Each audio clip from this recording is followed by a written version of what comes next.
All right. So when it comes to the sword verse, this is verse 9:5 of the Quran, Surah At-Tawbah, which is one of the later surahs of the Quran, and deals extensively with the situations that the rising Muslim community faced with other tribes who were opposed to them. Now, verse 9:5 says, "Kill the disbelievers wheresoever you find them." On the face of this looks pretty bad, all right? But then the next verse actually says, and if they desist and turn, that is in repentance, then give them glad tidings. And this sort of kind of goes on with a back and forth like this in several verses.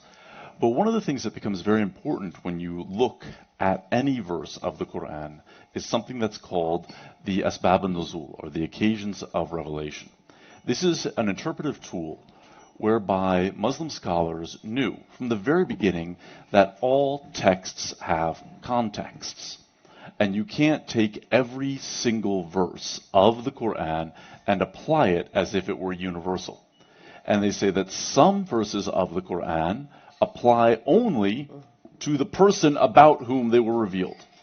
Other verses of the Quran use that person as an example of a broader principle. Some verses of the Quran apply only to the particular historical circumstance that they are addressing. Some apply to that historical circumstance and analogous circumstances. The sword verse, verse 9:5, is agreed by most scholars of the Quran to fall into this category, where it applies to something that did indeed happen, and it can then be applied to analogous circumstances. The situation was that there was a tribe that had declared open warfare on the Muslims. As if they came upon a Muslim caravan anywhere, it was all-out warfare. Their blood was legal no matter what. And so the sword verse says that it is a response to that when you come upon these particular individuals, they are going to give no quarter, so do not give any quarter. And in this situation, scholars have said, there's one of the most famous scholars of the Quran, Qadi Abu Bakr ibn Arabi.